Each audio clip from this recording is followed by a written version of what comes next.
Ibn Hisham's opinion and narration does much with these narrations. So let's be more specific. According to the Bukhari and Muslim's narration, let's say that Rasulullah spent 11 years after the age of 40. So at the age of 51, Rasulullah married her. Am I right? And after 3 years, she did move into his house. Means there is 11 years. 11 years of the prophethood before he married her.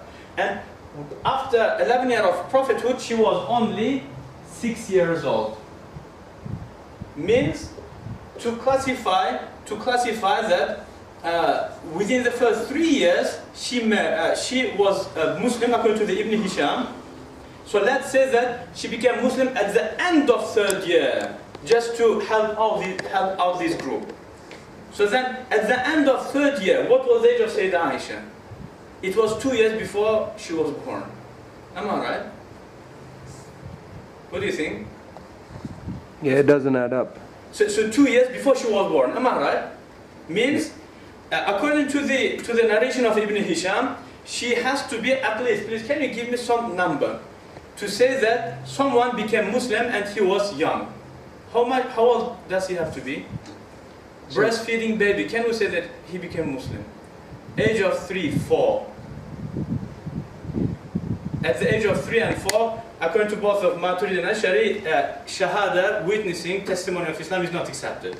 Only Abu Hanifa and Maturidis, they accept the testimony of the person who is not yet mature, but something about 1 year is remaining to be mature. So the minimum age of the maturity of the girls, according to the Maturidis, is 6. Means, in the worst scenario, she had to be, for Ibn Hisham to say that she became Muslim and she was young, she had to be 5 years old. And then at 11 years of prophethood, so it will end up of being 16 years. So in here is not 18 years. It's 16 years as a minimum, according to Ibn Hisham. Am I right? But we are trying to help out this group. Or otherwise, she was yet young. It could mean she was 12. Do we say for 12-year-old girl she was young? 12 years old. Of course. So it could be, but we are going just to help out this group. So we are taking the minimum possible age, which is 5. Okay, so according to Ibn Hisham, so that what comes out. As well as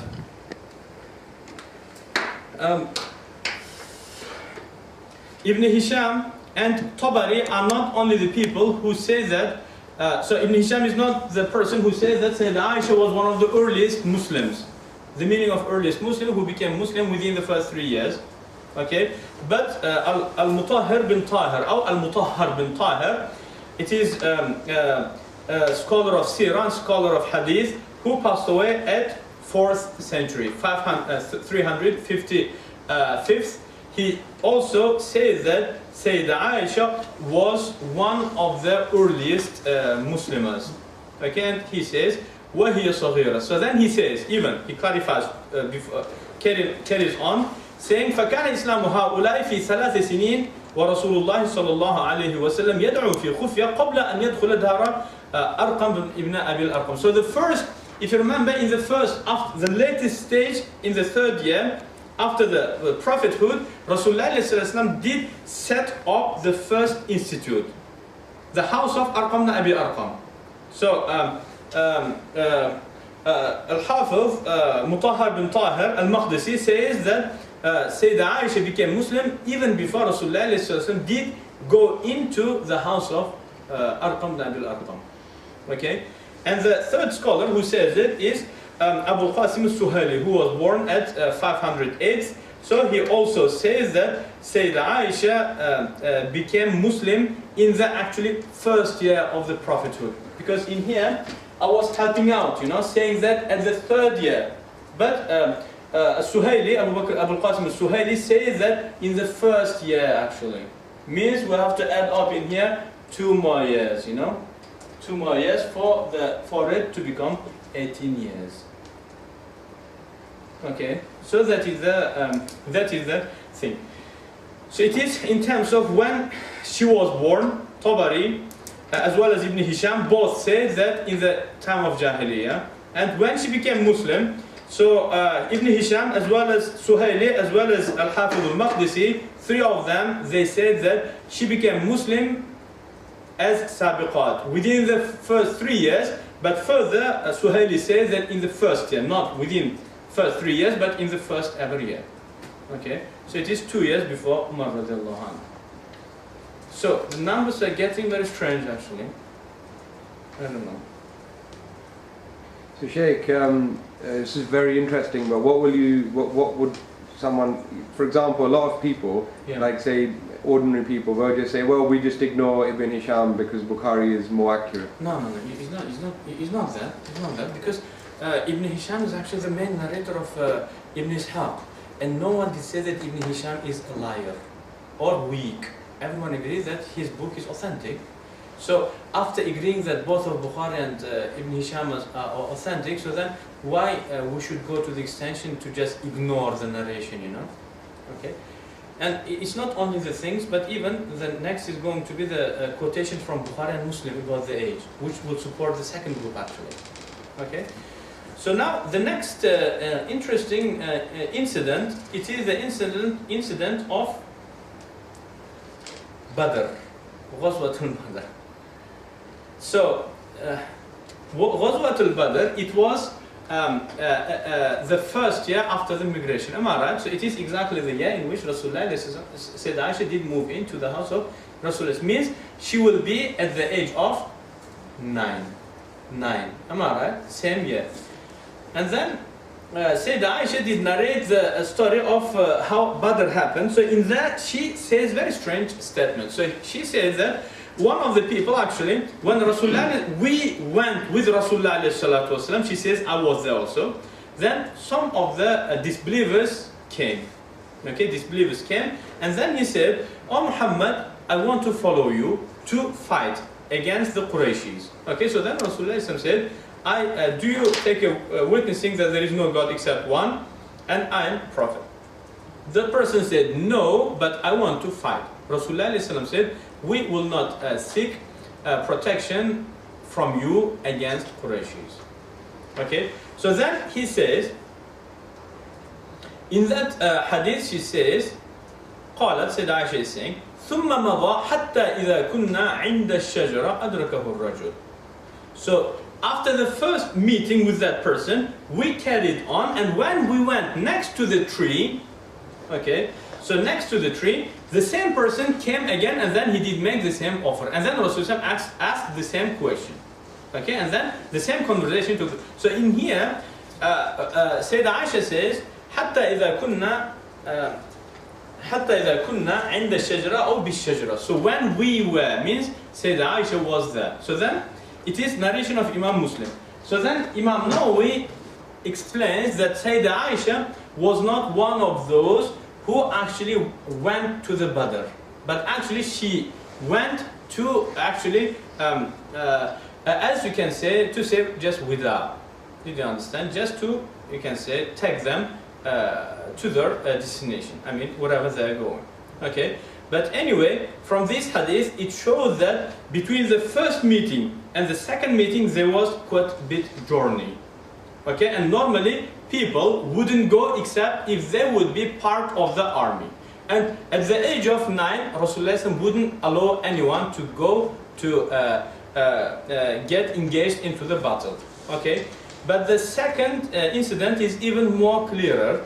It is the battle of Uhud, in which Sayyidah Aisha, according to the first opinion, would be only 10 years old. Am I right? So what happened?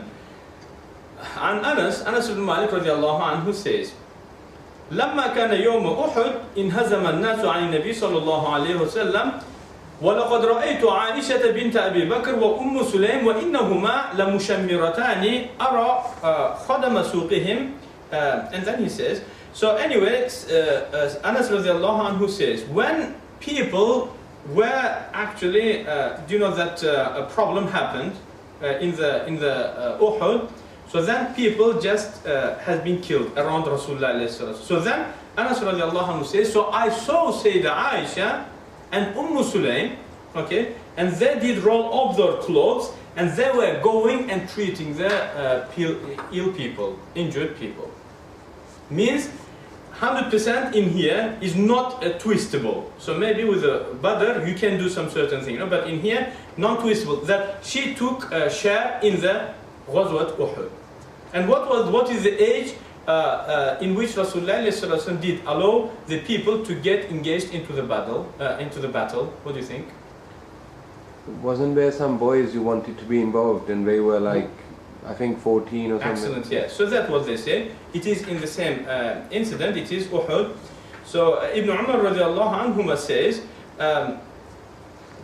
Ibn Umar was 14 years old, okay? And he wanted to go to the battle. Rasulullah said that you are too young. But in the next year, when he was 15 years old, Rasulullah did allow him. Okay, so according to this hadith, the minimum age in which Rasulullah will allow anyone to get engaged to take a share in the battle is 15 years. Yes. What if they say that she was just there like to do nursing, not... No, that is the meaning of taking share. No, even Ibn Umar wouldn't go to fight, but he would go to collect the arrows and to help out, Oh. Okay, so the young people, that's what they will do. Okay, so that is another proof. So according to this narration means at least Sayyidah Aisha supposed to be 15 years as a minimum. Okay, means, but according to the first opinion, she will be at the age of 10 only. Okay, so but according to this narration, so then age of Sayyidah Aisha will be 5 years more. Means she was 11 years when she was engaged. Okay, and she was 14 years when she did move into the house of Rasulullah. Okay, so it is actually another strange facts. The next one, also they quote, the second group quote, that Imam Bukhari radiallahu anhu narrates some hadith in which it is in the chapter, the narration of the Uhud is again from Bukhari, and this one is also from Bukhari, in which Sayyidah Aisha says, لقد أنزل على محمد صلى الله عليه وسلم بمكة وإني لجارية ألعب بل الساعة موعدهم والساعة أدهى وأمر. Bukhari narrates in the chapter of Tafsir that Sayyidah Aisha says, Allah revealed the following ayah. What is the ayah? بل الساعة موعدهم والساعة أدهى وأمر. It is Surah Al-Qamar. One ayah of Surah Al-Qamar. Sayyidah Aisha says, when this ayah has been revealed in Mecca, I used to be young girl playing. Okay, so now, when exactly Surah Al-Qamar has been revealed? So Imam Suyuti narrates hadith from Ibn Abbas radiallahu anhu, in which Ibn Abbas radiallahu anhu gives the order of the revelation of the surahs. Okay, so in that narration, Ibn Umar mentions both of all of the Surah Al-Fatiha, Iqra ya ayyuhal muzammil, Muddathir, as well as Qamar, as well as Surah Al-Kahf. Okay, and in terms of we know that Surah Al-Kahf has been revealed before the first migration to the Habasha, Amara, to the Ethiopia, and the migration to Ethiopia, it was the 5th year after the prophethood. Means Surah Al-Qamar was revealed before Surah Al-Kahf. Between Surah Al-Qamar and Kahf there was 33 surahs that Ibn Abbas mentioned revealed in between, Okay, so according to this narration, what should be the age of Sayyidah Aisha? Means at the year 5th of the prophethood, there was migration to the Ethiopia, but Kahf revealed before that. Okay, and then Surah Al-Qamar has been sent down before even Surah Al-Kahf, and there was 33 another surahs between Qamar and Kahf. So at least in the best situation, it was a 3rd year of the prophethood. Sayyidah Aisha says, I used to be a girl playing when it has been revealed. So what will be the age when this surah? So the third of the prophethood, the third year of prophethood, what will be the age of Sayyidah Aisha? If she would be a girl playing. She should be at least a toddler. Like she should at least be able to like play. Yeah, play. Which is? Maybe 5, 6, 7, even 8, you know. So let's say 5. Okay? And that was the year 3. So means, and then after that, after about 9 years, Rasulullah Islam married her. So what will be the age of Sayyidah Aisha then? 18 again.